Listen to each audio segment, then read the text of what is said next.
Merci de rester en direct des programmes de la télévision du monde. Mesdames et messieurs, bienvenue dans ce bulletin d'information de 13h sur la télévision du monde.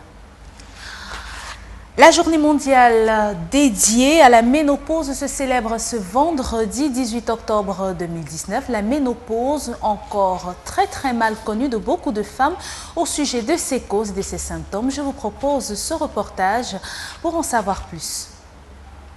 La célébration de la journée mondiale de la ménopause a vu le jour le 18 octobre 1984. L'objectif de cette journée est d'honorer les femmes de divers horizons qui sont arrivées à ce stade de leur vie. Phénomène naturel du vieillissement produit par la diminution des hormones féminines qui se manifeste par l'arrêt des règles suivi d'une période d'1 an. Car c'est après 12 mois d'absence des règles qu'on peut parler réellement de ménopause. L'Organisation mondiale de la santé, à travers cette commémoration, encourage la sensibilisation, l'éducation sur ces causes dont la plus répandue est le vieillissement. Un vieillissement qui, par la suite, entraîne plusieurs symptômes, dont, entre autres, les bouffées de chaleur, des changements d'humeur, des douleurs articulaires, des troubles de sommeil, la sécheresse vaginale.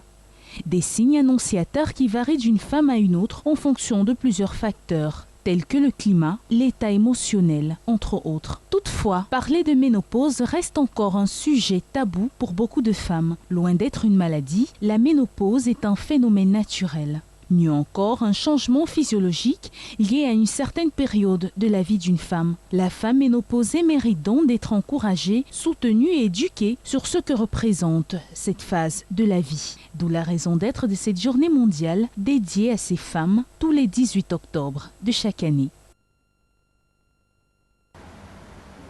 Suite aux émeutes enregistrées la semaine dernière à San-Mélima, le ministre de l'administration territoriale, Paul Atangandi, est descendu sur le terrain pour écouter et apporter un message de paix aux populations. Le message d'ailleurs du chef de l'État, son Excellence Paul Biya. Le reportage de Jean-Oscar Libok et de Mohamed Essoumba II.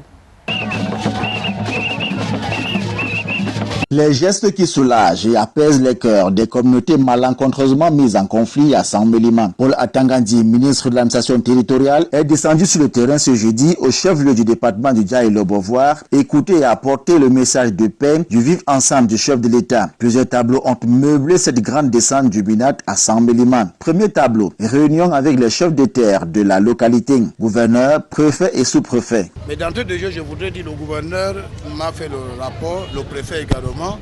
Et je pense qu'avant mon arrivée, les élites du coin, ils ont fait déjà un très bon travail de sensibilisation. Les élites et les membres du gouvernement étaient ici, les chefs traditionnels et les chefs de communauté. Ils ont d'abord fait une bonne pédagogie pour insister, n'est-ce pas, que le vivre ensemble était vraiment un souci permanent du chef de l'État. Et le président Paul Biya a dit que nous devons renforcer l'unité nationale et renforcer la coexistence pacifique entre toutes les composantes sociologiques du Cameroun. Le second tableau, les chefs traditionnels ainsi que les grandes communautés. Le message de paix est répété et celui du vivre ensemble. Après quoi, Paul Atangandi a décidé de parcourir les plus de 52 boutiques vandalisées et pillées. Cet exercice a duré environ 2h30 de marche à pied et en même temps, il faut réconforter les victimes. Le premier message du chef de l'État que j'apporte aux populations de la région du Sud, et plus précisément celle du département de Dja et Lobo, c'est que le vivre ensemble, c'est notre raison d'être. Vous êtes ici chez vous. Et c'est le seul message que j'apporte aujourd'hui, que toutes les communautés qui sont ici vivent vraiment dans leur village ici. Il n'y a pas un autre village. La communauté Bamoun que j'ai trouvée, ils ont dit que nous sommes ici à San-Mélima, chez nous. Il y a eu des problèmes, mais nous sommes ici chez nous. Donc je peux vous dire que je rentre avec beaucoup de satisfaction. Nous avons discuté avec les chefs traditionnels.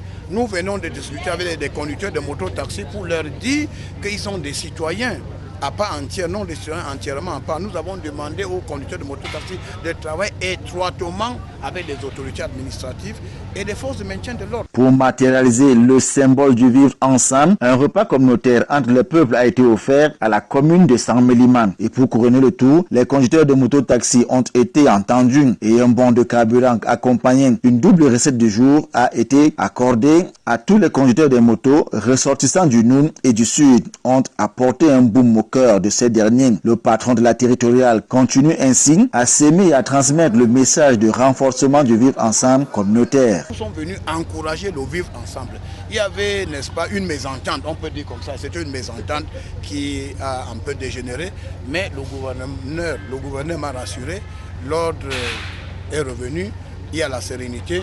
Je voudrais leur rassurer tout le monde que le président de la République a donné des instructions fermes qu'il faut évaluer tous les dégâts. Le message a été entendu. À y voir clair, les paroles du MINAT semblent avoir atteint sa cible et son objectif dans l'esprit de tout un chacun.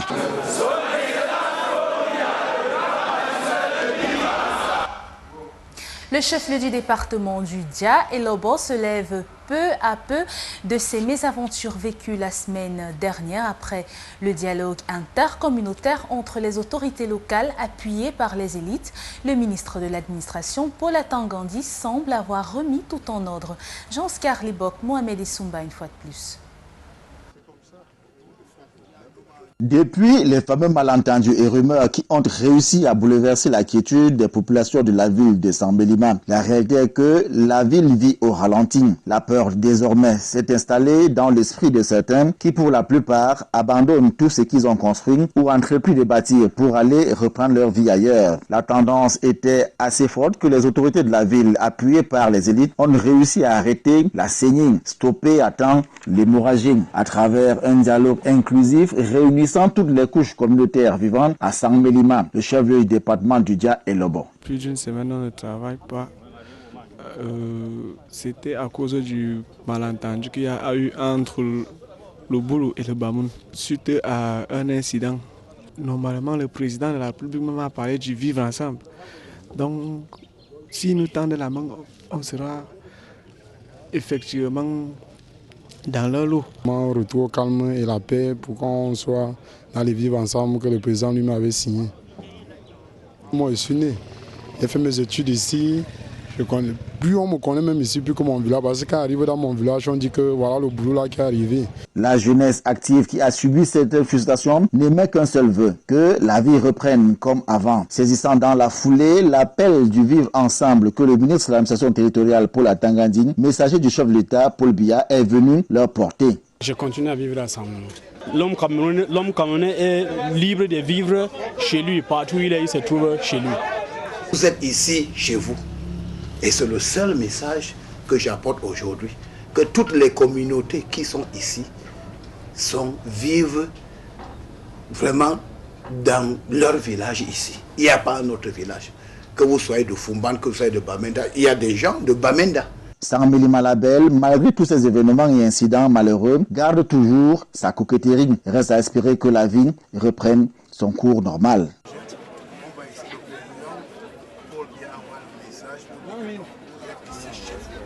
Les acteurs intervenant dans la chaîne des marchés publics sont en travaux à Douala. Le but est de renforcer les capacités en rapport avec le nouveau code de marché public et aussi d'augmenter l'efficacité sur le terrain. Zobel Apollinaire Mbom. C'est depuis 2018 que la 8e réforme des marchés publics a été initiée à travers un décret signé par le chef de l'État Paul Biya.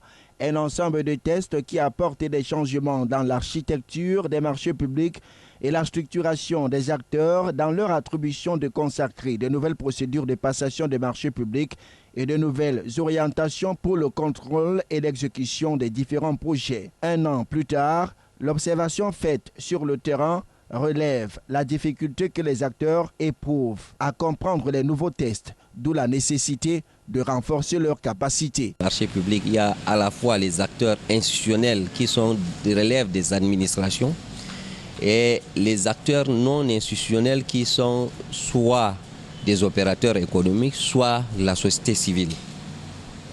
À partir de ce moment donc, Nous nous sommes focalisés aujourd'hui sur les acteurs institutionnels pour que ceux-ci aient la pleine capacité, la pleine compréhension et la pleine appropriation de ce nouveau cadre juridique.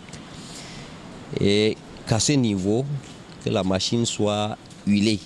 Au-delà du renforcement des capacités, il est également question de comprendre le vaste champ que le ministère des Marchés publics occupe désormais dans la gestion des différents projets. Minmap intervient pendant l'exécution de marché et aussi après la réception du marché.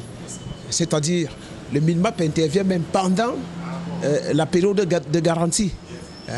Ce qui veut dire quoi? Ce qui veut dire que nous contrôlons en même temps les maîtres d'ouvrage désormais, nous contrôlons l'ingénieur du marché, nous contrôlons l'entreprise, nous contrôlons la maîtrise d'œuvre.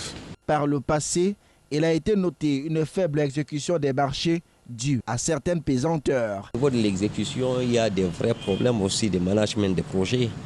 Et ça aussi, ça fait partie soit de la méconnaissance des textes et des procédures, soit parce qu'il y a une certaine léthargie dans la réaction et l'action des acteurs qui sont sur le terrain pour le suivi et le contrôle de la réalisation et de l'exécution de ces projets que logiquement qui devraient être faits suivant les normes qui ont été précisées dans les cahiers de charges. Même si dans certaines régions, l'on a noté une avancée considérable, d'autres sont restés à la traîne. Et aujourd'hui, il est question de mettre tout le monde sur la même longueur d'onde. En sport, la Fédération camerounaise de football lance sa saison sportive ce vendredi et c'est le stade Omnisport Amadou Ahidjo de Yaoundé qui servira de cadre pour les rencontres d'ouverture chez les dames et les messieurs. Zobel Apollinaire Mbon. Après plusieurs mois de trêve, dont certains ont été marqués par des batailles rangées entre la Fédération camerounaise de football et la LFPC, les acteurs et amoureux du football retrouvent les stades dès ce vendredi pour la nouvelle saison sportive. Ce sera sous la houlette du comité technique transitoire de l'instance fêtière de football et piloté par Aboubakar Halim Konaté, un comité qui a définitivement enterré la Ligue de football professionnel du Cameroun du général Pierre Semengue. Ce vendredi, au stade Omnisport Amadou Ahidjo, les émotions fortes du football seront encore vécues avec 2 rencontres programmées. En levée des rideaux et chez les dames, Canon Filles de Yaoundé affronte la formation des Visions Filles de Bamenda, l'un des clubs promus en Elite One la saison dernière. C'est l'une des innovations apportées par la nouvelle équipe dirigeante de la tour de contrôle de Tinga qui a décidé de donner plus de visibilité au football féminin. En deuxième rencontre et pour le compte de la première journée de l'Elite One, chez les messieurs, la Colombe du Djaï Lobo va offrir son hospitalité à la formation de Bamboutos Football Club de Bouddha. Une rencontre programmée en Nord-Sud. Cela fait également partie des innovations de la Fédération camerounaise de football qui entend sans doute par là expérimenter les installations dans les différents stades appelés à abriter le championnat d'Afrique des Nations 2020. Pour cette nouvelle saison, la FECAFOOT n'a lésiné sur aucun moyen. La subvention allouée au club et qui fait souvent problème a été versée plusieurs semaines avant le démarrage de ce vendredi. C'est donc dire que tout est fin prêt pour que le spectacle commence.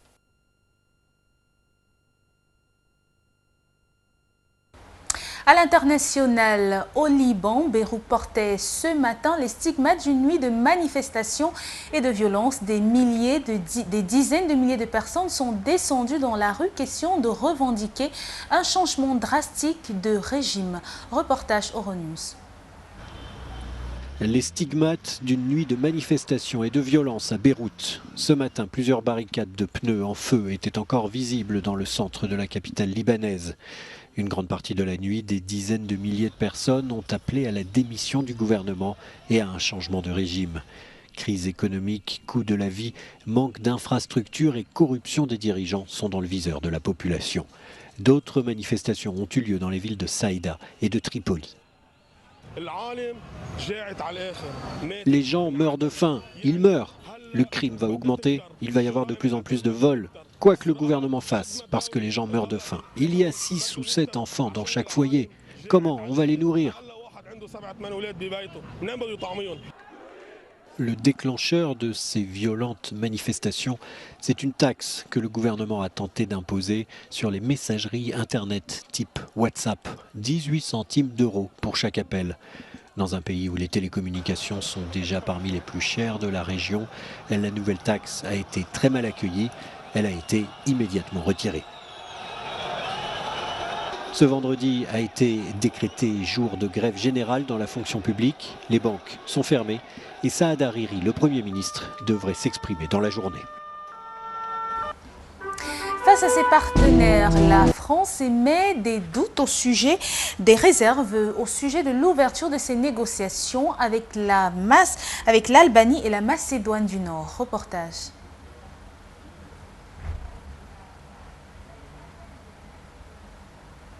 Eh bien, tu me surprends seulement, mon frère.